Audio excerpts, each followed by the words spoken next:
So the topic this morning is the Seder, the structure of the Seder, one long meal or several short meals. And what I'm referring to is the brachot that we make at the Seder. The different brachos we make, there are certain items that we eat or drink over the course of the evening, over the course of the Pesach Seder, that we seem to make repetitive brachos. At some points it seems we're making repetitive brachos, at other times it seems perhaps we're not making enough brachos.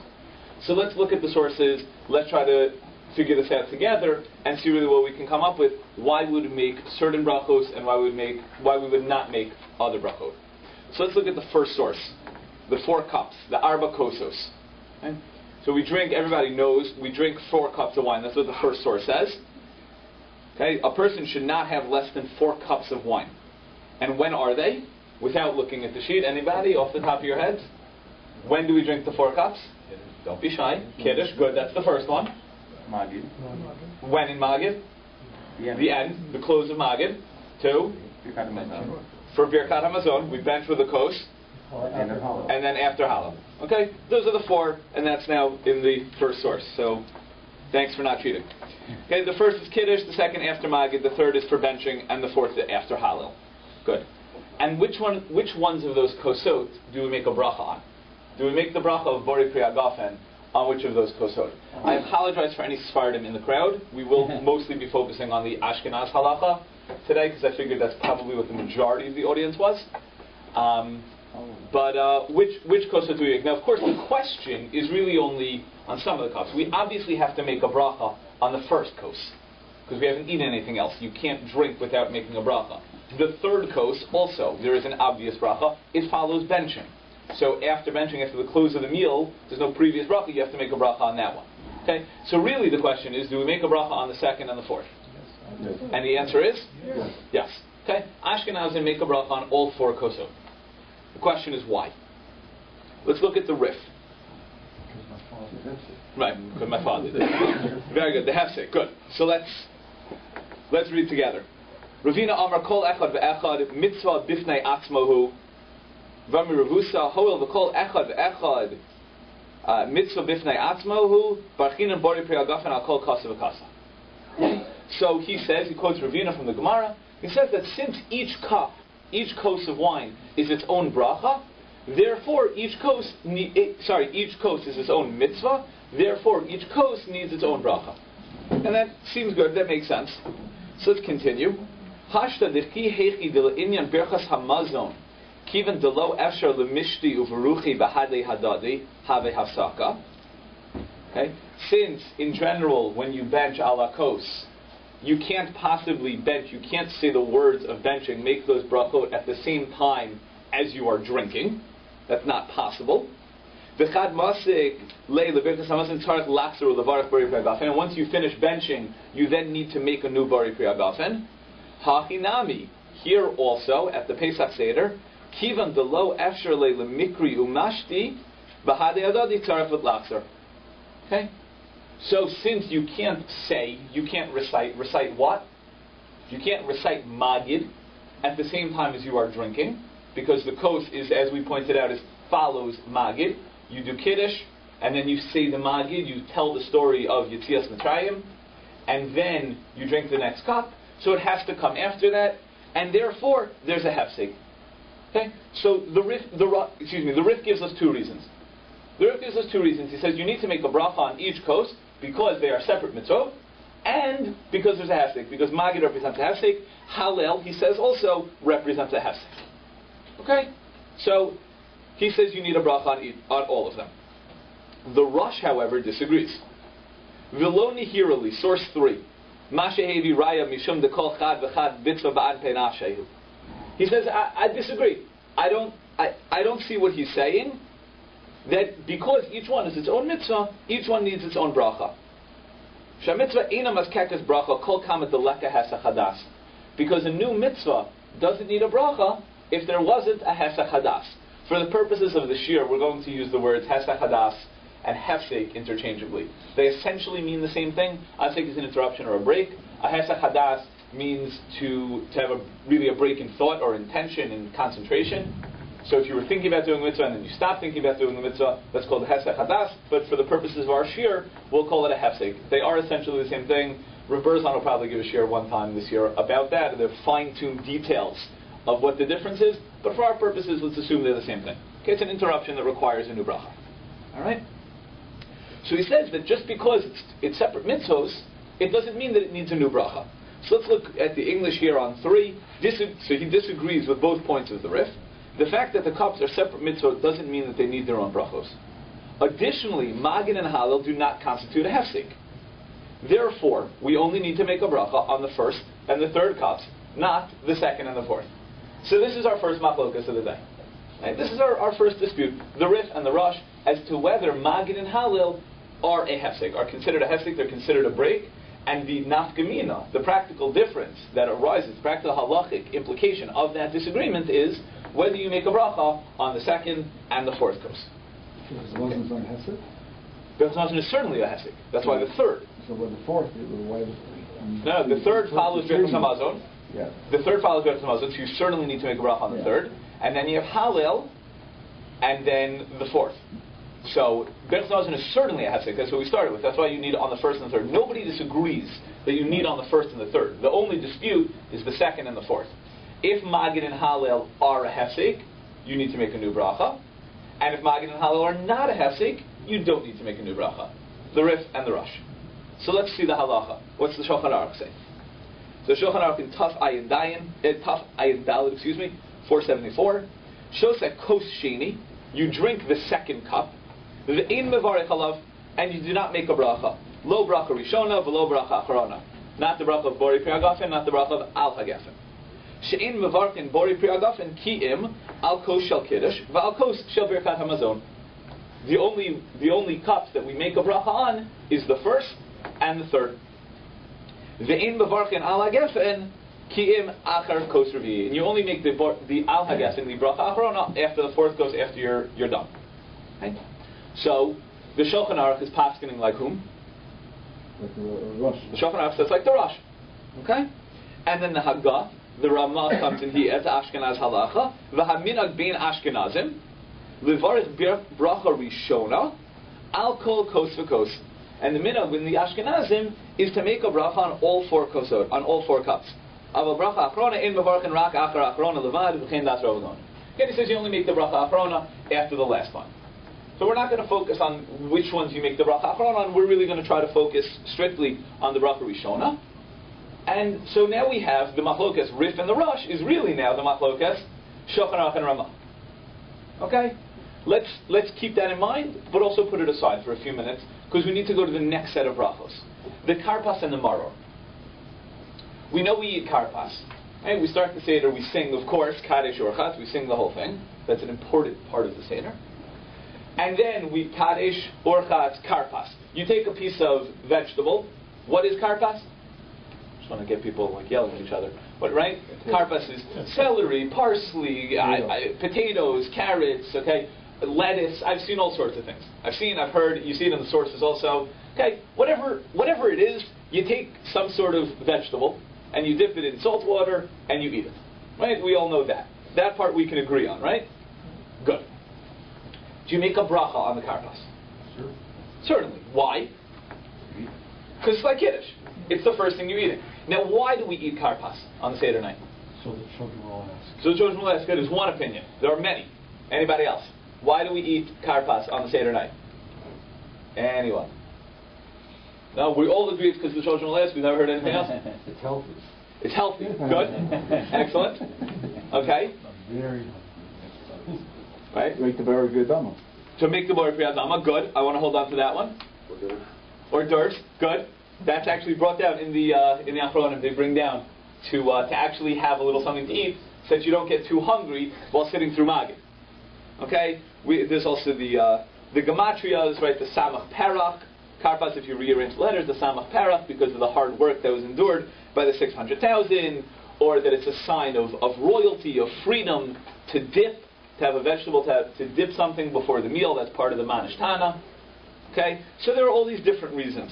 But the one reason that I think is important for us for right now is we eat the karpas so that we can say the bracha bori pri adama. Why? Because what other adama, what other vegetable are we going to eat later in the night? Maror. And maror is the subject to some dispute whether you make a bracha on the maror. Now, of course, I'm talking about the bracha of Bori Pri Hadama. I'm not speaking of the bracha of Asher Kiddushan Mitzvosav Al Achilas Maror. Not talking about the Berachas HaMitzvah on maror, that we say, that everybody says, that we all agree we say. However, what I'm talking about is the bracha of Bori Pri Hadama. You have to make the Berachas Hanen, and you have to make the bracha that you would make on any vegetable before you eat the maror. And that is the subject to some dispute. The Ri, the Tosos, the Ri, and the Rashbam. So let's look at the Gemara, let's look at source 5 together. Amar of Papa, there's a Gemara in Brachos, talking about the laws of Brachos. Makes sense. Helchasa. Devarim habai machmas hasuda besoch hasuda. Food items that come as part of the, as integral parts of the meal during the meal. That means after you make hamotzi, you eat bread, and we know bread is the trump card for all other foods, because foods that come as part of the meal that are an integral portion of the meal, in toan and bracha lo lefnei v'lo lachar, and you don't make a separate bracha on them. However, v'shelo machmat hasuda b'soch hasuda, but if it is not an integral part of the meal during the meal, to'un and bracha lefneihem ve'in to'un and bracha lacharei. You would need to make a bracha rishona, you would not need to make a bracha achrona. Now, as far as which items are considered machmas hasuda and not, I invite you to ask your Rav, okay, and which items you would need to make a bracha on and which ones you wouldn't. But let's assume for the moment you have some food that is not an integral portion of the meal. You would have to make a bracha on that. You would need to make a bracha rishona even though you made hamotzi. And if the food is an integral portion of the meal, you would not need to make a bracha. Maror.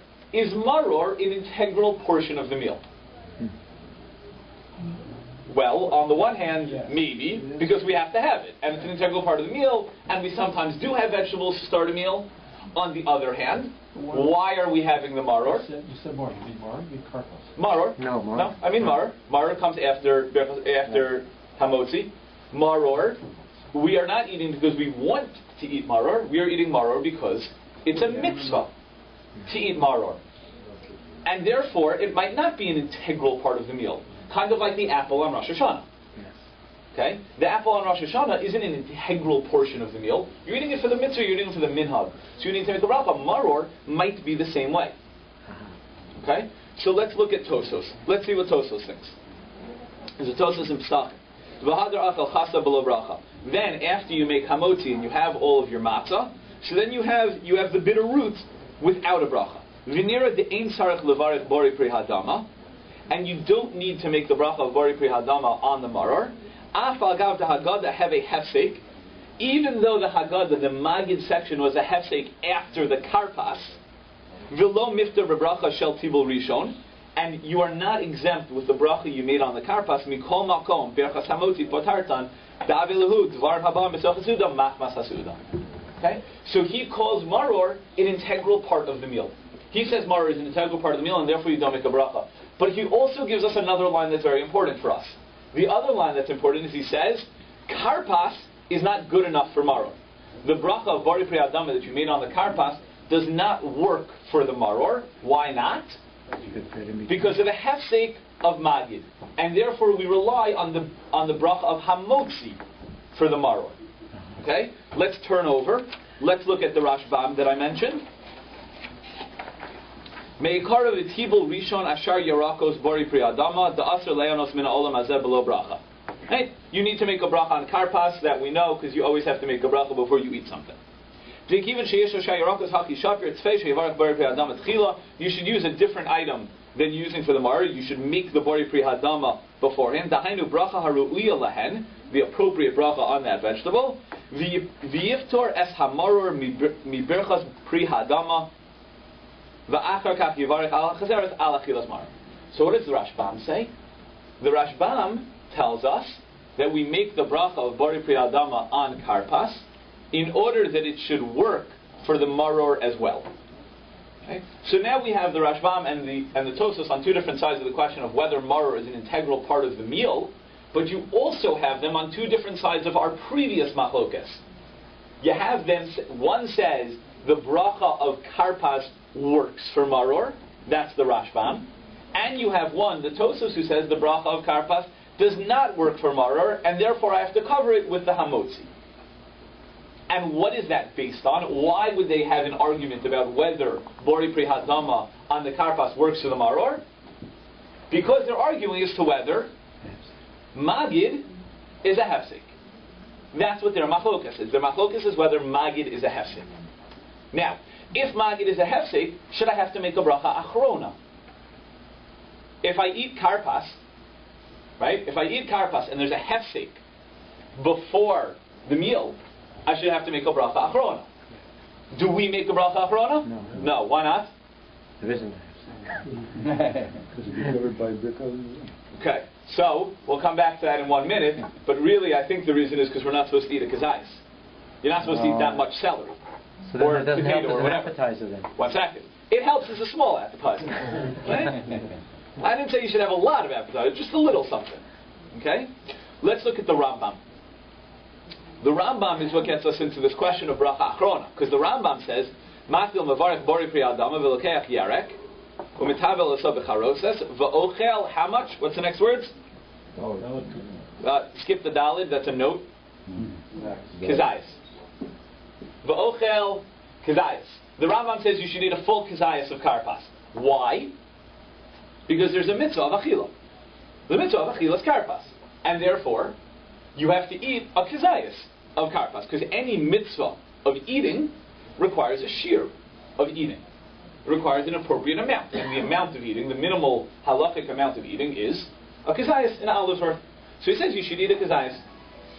Okay? Isn't that the same for bracha as well? I'm sorry? Isn't that the same for bracha as well? No, bracha rishona you make on anything. Bracha rishona, anytime you're going to have any food, the tiniest bite or the tiniest sip, you make a bracha rishona. A bracha achrona is only made on a kazayas or a vias or a beitza, depending which food and which bracha. Okay? But a bracha rishona is on anything. So the Rambam says that because karpas is a mitzvah, you should have to eat a full kazayas. The Rosh, the Rashba, and many others disagree with him and say there's no such mitzvah of karpas. It's a minhag, it's not a mitzvah sachila, and their proof is that there's no bracha. Of course, not the bracha bori pri adama, but the bracha asher kiddushan mitzvah v'tivanu al achilas karpas. I don't think anybody in this room makes that bracha. If you don't make the bracha of al achilas karpas, presumably it's because there's no asher kiddushan mitzvah al achilas karpas. There's no mitzvah of achilas karpas. And therefore, you wouldn't necessarily need a kazayas. The Maharil says specifically not to eat a kazayas. The Maharil is not on the page strictly because I haven't found him in the Bar Ilan yet. Okay? But the Maharil says, don't eat a kazayas, therefore you won't need a bracha achrona, and then you don't end up in a machlokes, Rashbam, and Tosfos. Because if you eat a kazayas, then you might have to make a bracha achrona. Because if you hold, like the Rashbam, that karpas works for maror, you don't make a bracha achrona. But if you hold like Tosos, that karpas doesn't work for maror, it's hamotzi that's covering the maror, then you would need a bracha achrona. And in order to not be caught in a machlokas, in order to not be caught in a suffix, bracha achrona, in a doubt, the Maharil says, better to just not eat a kazayas. Don't eat an olive's worth, have one small piece, and then you don't have to worry about it. This is how the Shulchan Aruch paskins halacha. Let's look at source 10. Notes al yadav l'tzarech tibul rishon v'lo yivarech al hanetila. You wash your hands. That's the urchatz, and we know we don't wash our hands. V'yikach mei karpas. You take from the karpas. Skip the nun gimel. Skip the yochet. Skip the chet. What's the next words? Pachos mi kazayas. Less than a kazayas.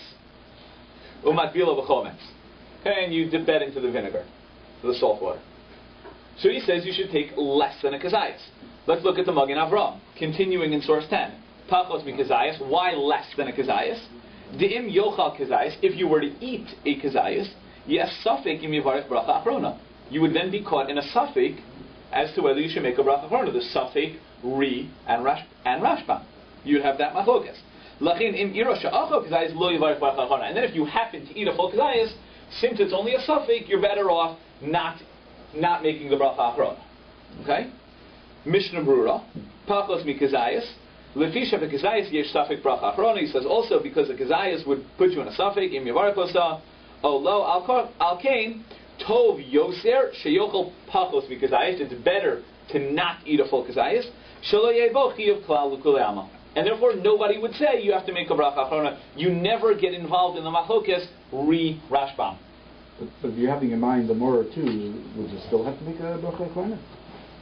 Well, depends. You're not finishing right? If you're the Rashbam, then no. If you're the Re, yes. And because I'm neither, I would have a suffix. Right? That's the point. Right? Even if you're keeping the Maror in mind, you're still going to end up in a suffix. Because you have the Re versus the Rashbam. So in order to avoid that, you just eat less than a kazayas. Okay? The Aruch HaShulchan Paskins V'Halacha the same way. And the Mishnah Berurah tells us to keep the Maror in mind. Okay? Because, again, remember, you're not going to make the bracha of Bori Pri Hadama on the Maror anyway. Because if you're the Rashbam, the Karpas works. If you're the Re, Hamotzi works. Either way, you're not making Bori Pri Hadama on the Maror, and in order to avoid a bracha achrona issue, just eat less than a kazayas. Okay? Good. Now, why did I bring this up following the Kiddush machlokas? Because really, it's the same machlokas, right? It's the same issue. Do we consider Magid a hefsek or not? Is Magid a hefsek?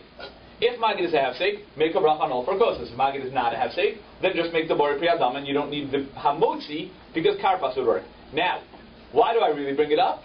Jeff, why do I bring it up? We already passing like the Rif, then why is it such a If we already passing like the Rif, why are we worried about the Rashbam?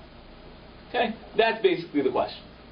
If we are Ashkenazi Jews and we hold like the Ramah on the 4 cups of wine, who tells us we should make a bracha on all 4 because Magid is a hefsek, then Magid should be a hefsek as regards Karpas Maror also.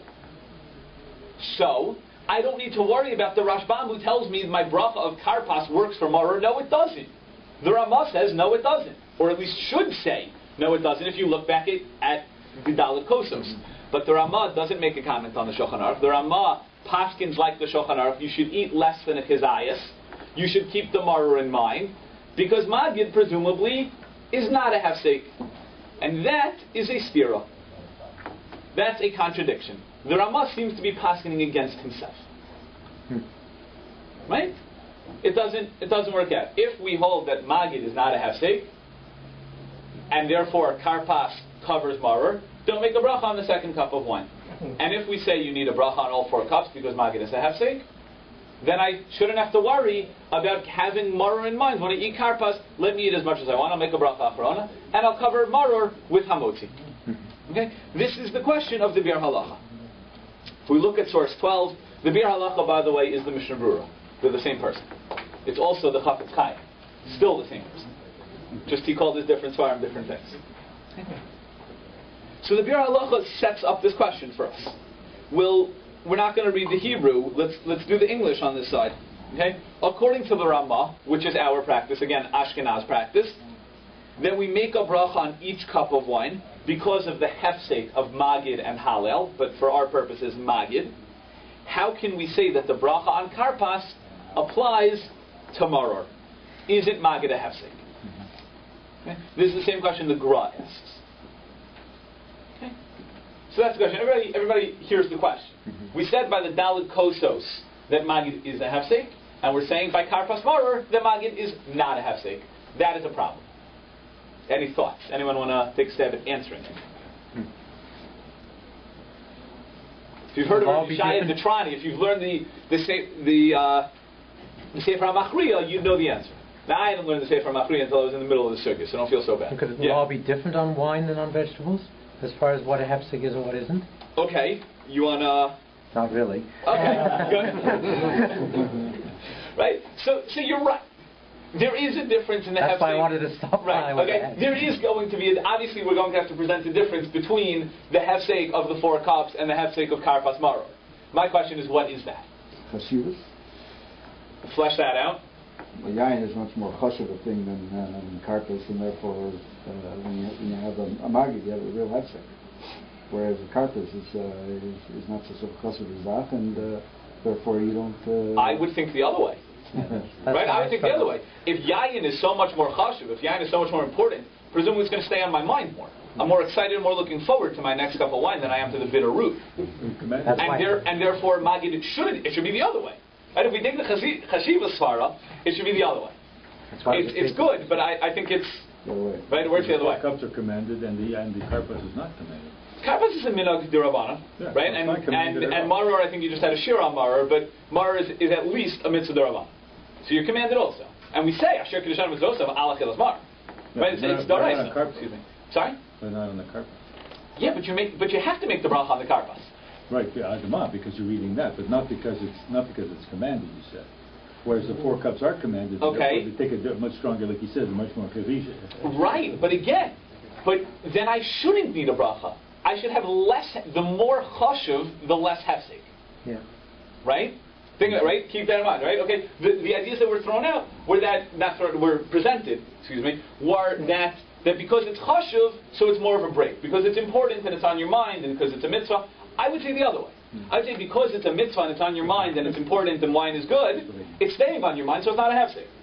Yeah? Magi is a commandment. You have to tell your son correct the story, and so it's a break between the holy of the day right. and the story. It's 2 different events. Okay. So it's a break. But why does it only function as a break as regards the wine, but not as regards karpas mara? Because right, that's the karpas mara is an eating. It's all part of the eating. The magi is a different commandment. And the cups of wine is all the drinking. Right? You have the first cup, magid, second cup. Right. You have karpas, magid, maror. It's the same. Karpas and first cup are before magid. Right. Maror and second cup are after magid. Right? That's the tension we have. Right. Okay? Good. So let's take a brief tangent into the concept of hefsek. Hefsek, mitzvah, bracha for 1 minute. This is Rav Yishai the Trani, the Sefer HaMachriya. Also not on the sheet. I don't think that's ever going to end up in the Bari Law. Okay? So, he says like this. If you're doing a mitzvah, you're doing 2 mitzvahs, you're doing 2 mitzvah acts, that is the same bracha. For example, shchita. You're going to slaughter 2 cows. So you make the bracha before the first cow, and you shecht it. And then before the second cow, now the second cow should be covered with the same bracha. Before the second cow, you speak. You make a hefsek hadas, an interruption, a break. Do you have to make a new bracha on the second cow? Sure. Yes. The answer, you have a conversation about sports. Oh, okay. Right? Okay, yeah, you outside of the sugya of shechita. What's about shechting? No, not about shechting. Yeah, it was a hefsek. You had like a conversation. Okay? So, that is a hefsek. You need to make a new bracha. However, if on a regular night of the year you're having 2 cups of wine, says the Hamachriya, if you're having 2 cups of wine on a regular night, you have a bottle in front of you, you know you're going to have 2 glasses of wine, you pour the first one and you drink it, you make your Bari Priyagaf and you drink it. You then speak before you pour the second cup and drink that. Do you have to make a new bracha on the second one? No. No. It's like a meal. Right? You don't have to make it. We've all had something to eat or drink this morning. We spoke in between. We don't have to make a new bracha. What's the difference? Right? You're speaking between both. It's one bracha. One of them you have to make a new bracha. One of them you don't have to make a new bracha. So why? So he suggests like this. His idea is that with the shechita, with the mitzvah, there's a clearly defined end to mitzvah 1 and a clearly defined beginning to mitzvah 2. You shechted the first cow. The cow is over. That mitzvah is done. The second cow is now a new thing. If you make a hefsek between them, you've actually interrupted because there isn't a continuous flow. Because it's one item and then a second item. So there's a hefsek. However, where you have 1 glass of wine and then you speak and you have another glass of wine, was there a clearly defined halachic time period in which glass 1 ended and glass 2 started? No. No. There's no such thing. Huh. Right? The halacha doesn't recognize that. You're drinking. You're still in the act of drinking. You're still in the act of eating. You're still engaged in your meal. And therefore, there is no actual break, so there's no hefsek. You don't need to make a bracha on that second cup. Somebody apply that to our machlokas. Somebody resolve our stira. Yeah. So are we saying that each of the cups of wine is prescribed? So when you finish one, that's the end of that one, and then you've got a second cup you have to deal with. It's a new thing. You're going to have to make that a little stronger because I'll say the same about karpas and mar. Karpas is defined, and mar is also defined. Let's see it. Karpas and minigalma. Even so. Does the Maggid itself prescribe that you drink another cup at this point? Good. Okay? What? It says pour the other cup. Let's look at the Gemara in Psachim, the Gemara and the Rashbam. He's going to help us out here. Shasan bebas achas. If you drink, I'm going to finish up in 2 minutes and we'll have time to go up to Rosh Hashanah. Shasan bebas achas. If you drink the 4 cups all at once, you pour, drink. Did you get drunk?